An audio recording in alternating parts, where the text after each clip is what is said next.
PPT saya sudah kelihatan, Mas Said? Oke.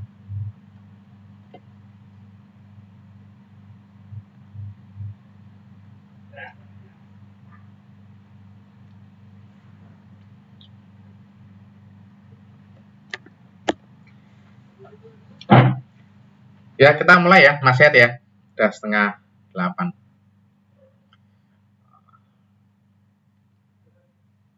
Baik, kita mulai. Assalamualaikum warahmatullahi wabarakatuh.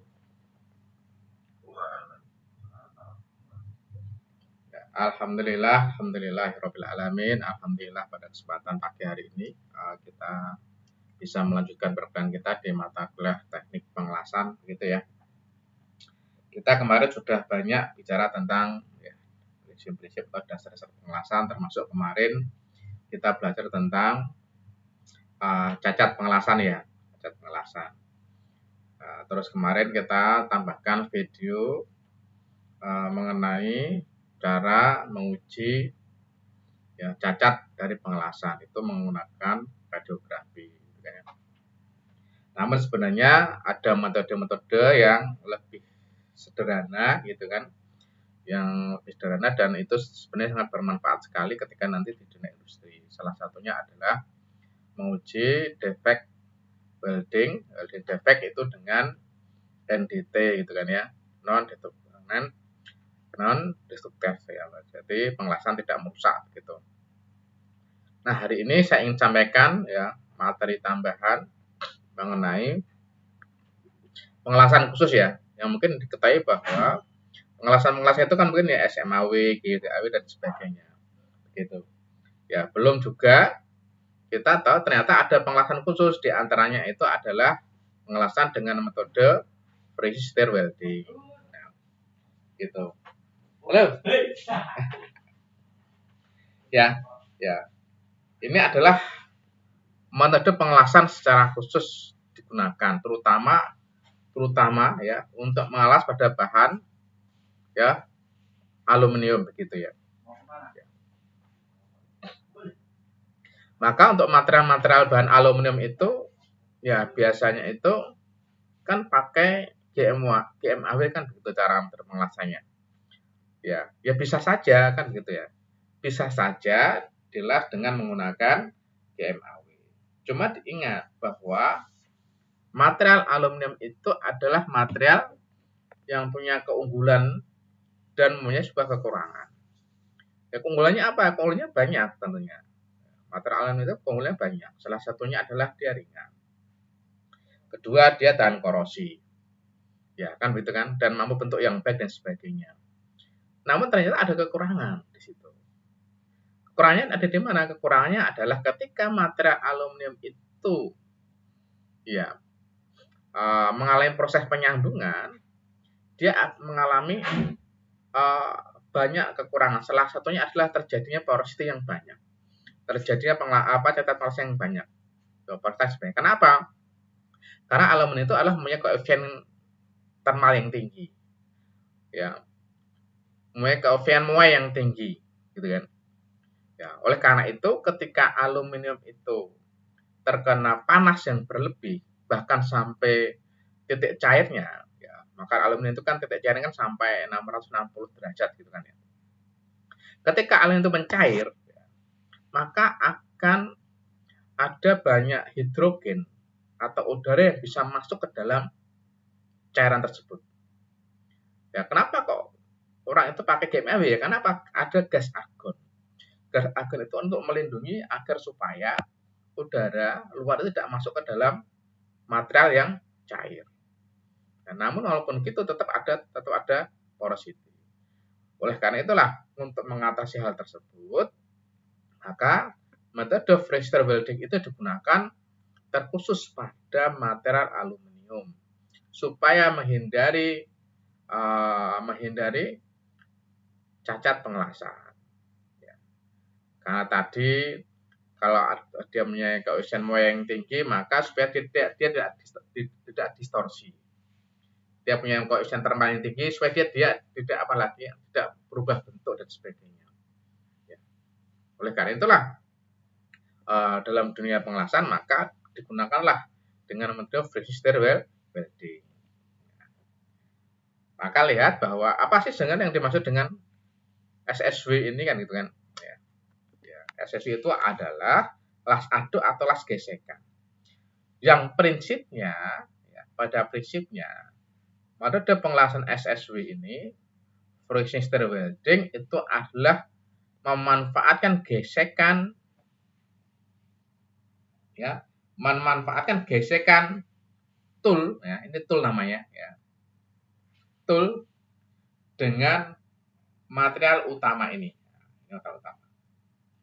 Ini ada solder diameter tool begitu. Dia hanya memanfaatkan gesekan. Sehingga ketika adanya gesekan antara tool sama material yang akan dilas itu tidak menjadikan sampai material utama itu mencair. Hanya mendekati maksimal itu 80% dari titik cairnya. Sehingga tidak akan ada udara yang bisa masuk ke dalamnya. Beda ketika material aluminium itu mencair gitu kan dengan metode GMAW dan sebagainya itu, maka itu kemungkinan besar udara itu bisa masuk sehingga akan ada terjadi cat porosity. Maka metode SSW ini adalah salah satu modifikasi dari pengelasan gesek tradisional. Ada gesek tradisional itu adalah pengelasan gesek yang friction welding saja begitu maka menggunakan metode SSW di mana dia pengelasan dengan solid state, pengelasan dengan kondisi padat namun liat gitu padat namun liat jadi bisa diaduk begitu ya. Maka pada proses ini memang yang menemukan itu adalah oleh The Welding Institute atau TWI pada tahun 91. Pengelasan itu banyak nanti untuk pengelasan flat joint, lap joint dan sebagainya. Sekarang juga sudah di teknologinya juga untuk proses pengelasan SSW ini pun juga sudah menggunakan robotik. Sudah menggunakan robotik dan SSW ini adalah ramah lingkungan. Kenapa orang ramah lingkungan? Karena tidak menimbulkan asap. Tidak menimbulkan asap. Tidak menyisakan bahan. Kalau pengelasan lainnya itu kan polusi pasti ada kan begitu kan. Polusi pasti ada. Namun kalau SSW ini dia adalah pengelasan yang dikenal dengan sebagai teknologi ramah lingkungan. Karena tidak ada gas yang dihasilkan selama proses pengelasan dan tidak ada asap beracun kan begitu. Prosesnya juga hemat energi dan ramah lingkungan dibandingkan dengan metode pengelasan fusi, pengelasan cair secara konvensional. Maka beberapa keunggulan yang ditawarkan itu memang ini salah satu comparison comparison pengelasan prosesnya perbandingan SSW dengan friction welding itu adalah apa sih keunggulannya kalau pakai SSW itu tentunya akan bisa meningkatkan sifat mekaniknya karena tadi tidak ada porosity, mengurangi distorsi tidak ada lengkungan, tidak ada perubahan bentuk dan sebagainya, mengurangi tingkat kecacatan tadi karena prosesnya adalah solid state tidak cair, maka kemungkinan besar porosity atau cacat yang lainnya itu tidak akan terjadi. Oleh karena itu berbeda kalau menggunakan metode pengelasan secara konvensional. Yang terpenting lagi juga apa? Mengurangi bahaya kesehatan tadi dari polusi udara dan sebagainya. Begitu ya. Mekanismenya adalah tadi sudah saya sampaikan di awal, mekanisme atau prinsip kerja dari proses pengelasan SSW itu adalah dengan menurunkan tool tadi. Tool diturunkan, tentunya toolnya secara sifat fisik atau mekaniknya, toolnya dibandingkan material yang akan dilas itu tentunya kualitasnya lebih bagus dan lebih keras terutama. Karena ada gesekan maka tool itu harus tahan aus. Jangan sampai malah toolnya kualitas mekanis atau sifatnya itu sama dengan materi yang akan dilas. Jangan sampai sama. Kalau sampai sama kualitasnya pasti akan terjadi keausan, tidak bisa mengaduk di material yang akan dilas. Oleh karena itu, kualitas mechanical properties dari tool yang akan digunakan itu adalah harus lebih tinggi dan lebih baik. Salah satunya adalah dia kekerasannya harus lebih tinggi. Ya, kalaulah kekerasan aluminium itu adalah sekitar 100 Hb gitu kan, ya paling enggak toolnya itu harus sampai 200 atau 300 Hb dan sebagainya.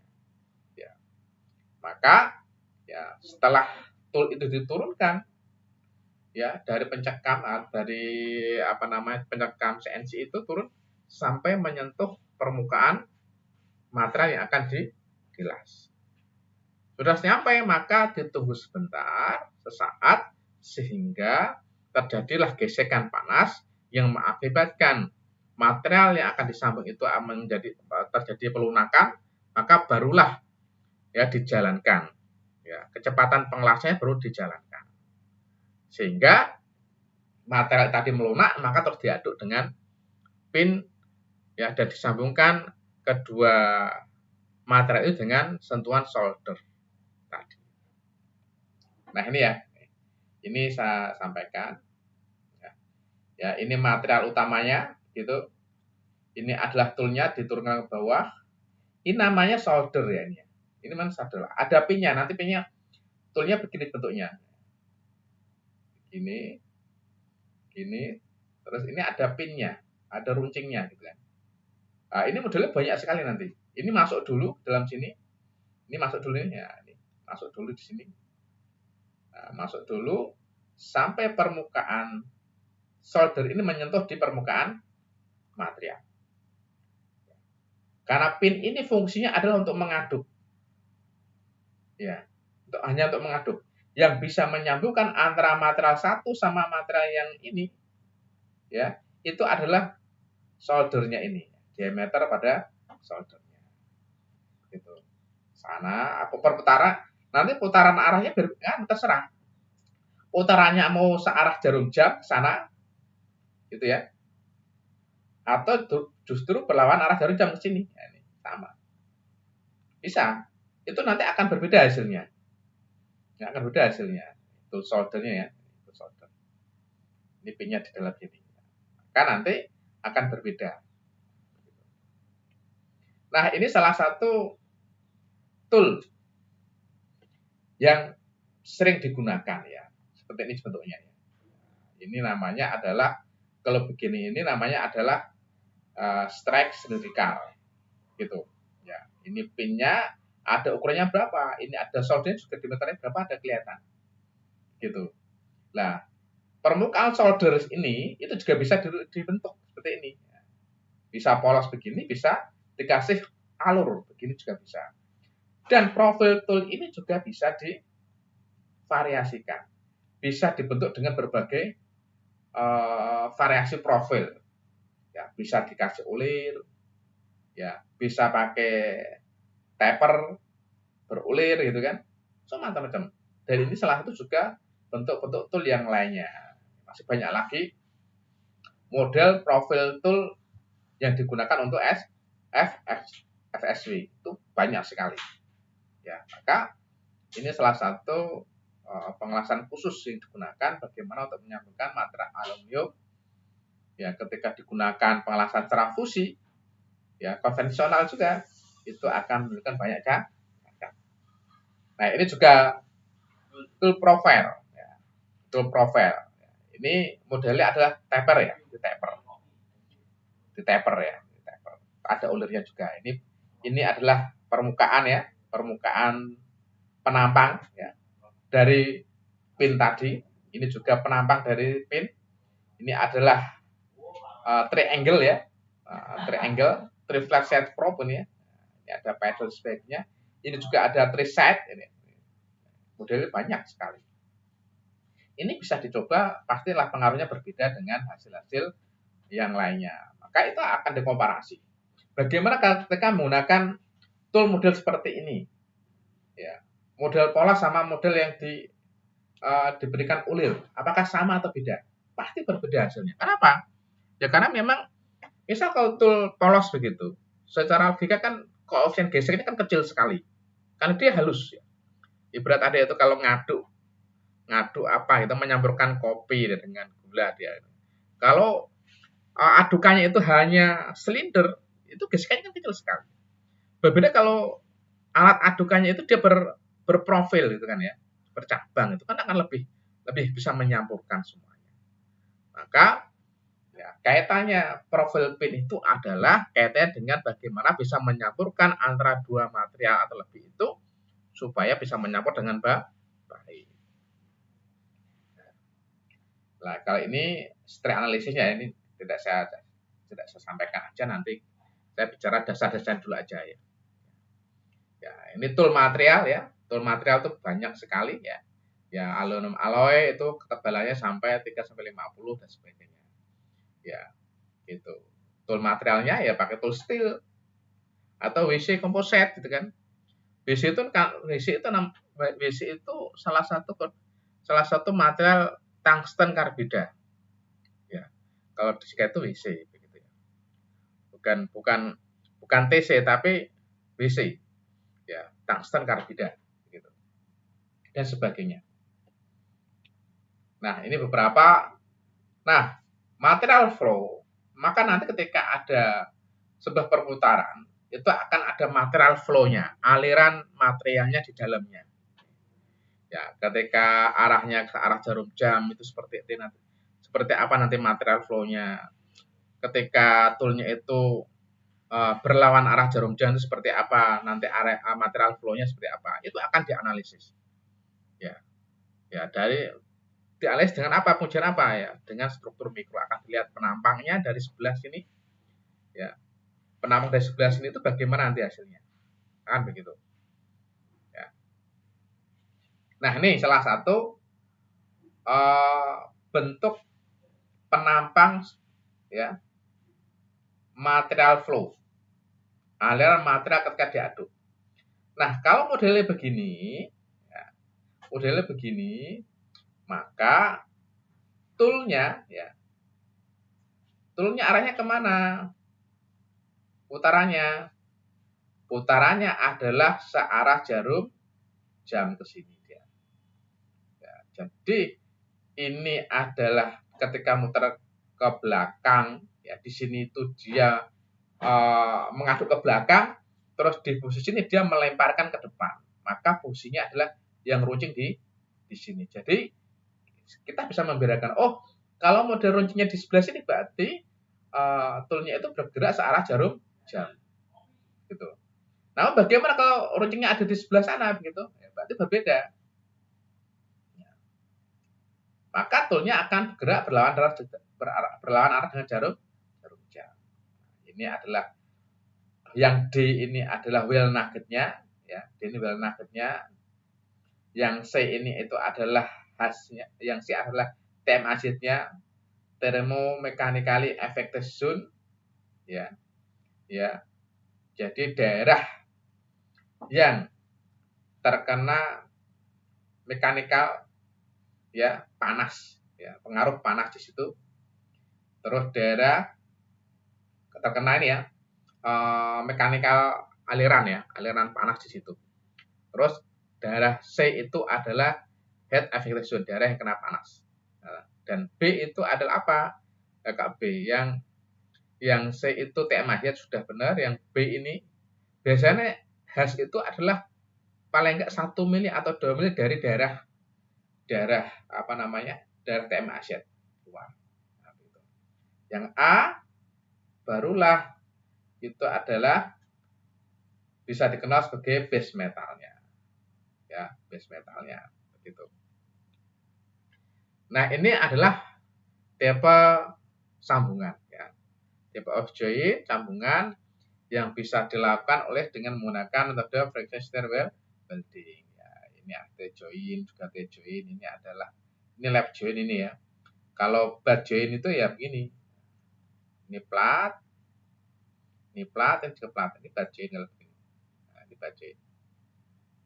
Nah, ini butt join kalau begini.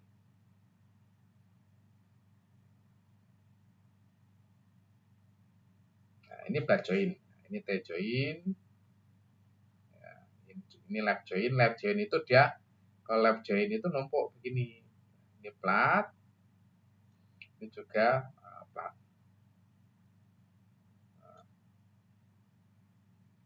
Jadi numpuk begini ya.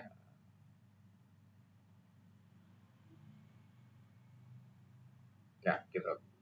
Itu left join. Dan ada jenis-jenis sambungan yang lainnya. Juga salah satu welding orbital, tempat dia berputar begitu. Nah, ini adalah salah satu mesin free sister welding yang modern lah begitu kan. Namun pada prinsipnya untuk proses free sister welding itu bisa menggunakan mesin milling biasa atau menggunakan CNC. Kalau CNC kan bisa diatur itunya, ya, bisa diatur RPM putarnya, bisa diatur feed rate-nya atau kecepatan pengelasannya itu bisa diatur, dan bisa diatur angle-nya juga. Lebih fleksibel kalau memakai CNC. Namun kalau milling kan tidak bisa, semua bisa diatur. Maka untuk memaksimalkan proses SSW friction stir welding itu harus kalau bisa menggunakan ya CNC. Aplikasi untuk apa sih? Di mana dilakukan di mana aja? Biasanya dilakukan aplikasinya itu adalah untuk pengelasan bodi-bodi pada aerospace. Karena kalau bodi aerospace itu menggunakan pengelasan fusi, ketika banyak cacat, baik cacat porosity atau justru cacat retak itu sangat dihindari sekali. Maka untuk menghindari cacat tersebut maka menggunakan pengelasan solid state atau menggunakan metode friction stir welding. Yang lainnya adalah otomotif ya. Ini pada bodi-bodi mobil, kendaraan, pada shipbuilding, di kapal itu banyak menggunakan metode friction stir welding.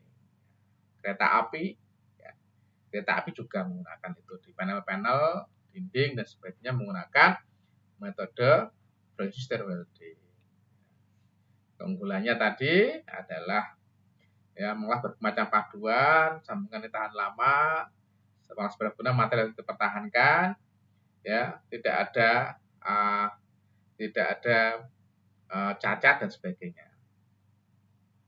Kurangannya ya benda kerja itu memang harus disebut dengan kuat. Bilah penyangga diperlukan atau backplate-nya di bawah sebagai landasan diperlukan. Ya, salah satunya ada lubang di ujung pada setiap pengelasan karena ketika tool itu ditarik ke atas maka ada bekas lubang di situ. Ya, contohnya begini. Contohnya seperti ini. Nah, nih ya.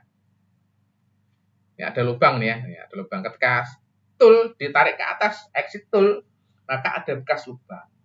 Gitu.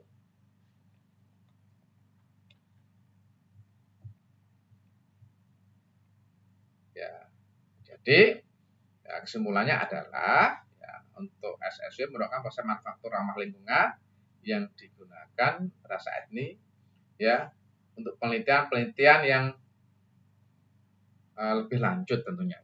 Nah, ini ada metode yang metode pengelasan yang sangat ramah lingkungan ya, ditemukan pada tahun 91 oleh TWI begitu. Ya. Oke begitu ya untuk teman-teman semuanya. Ya, ada yang ingin ditanyakan mengenai ini?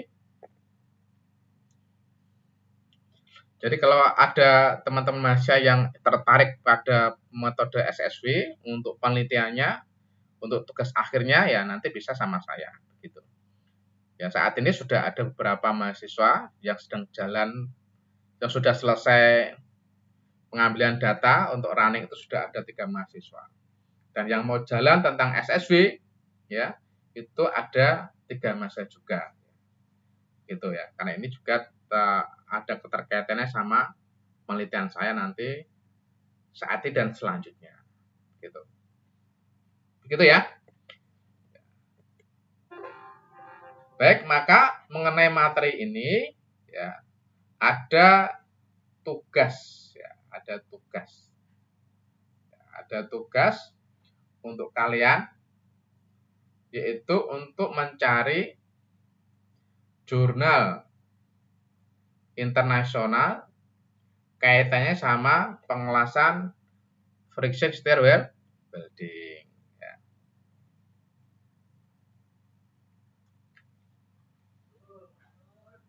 Nah, welding ini ya. Jadi silahkan review satu jurnal internasional tentang pengelasan friction welding, ya, terus nanti upload gitu ya. Ya, usahakan kalau bisa adalah tahun-tahun terbaru lah, ya, paling enggak ya antara inilah ya 2020 sampai 2025 ya. Cari jurnal internasional. Ya judulnya apa, tahun berapa, terus nanti di bawahnya ya nanti di-download aja jurnalnya apa. Setelah itu Anda review di format Word gitu kan ya. Di Word itu di review judul apa dan sebagainya, hasil bagaimana, setelah itu nanti di-combine ya.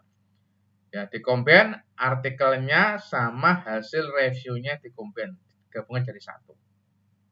Baru di-upload ya, supaya nanti saya bisa membaca. Oke, begitu ya.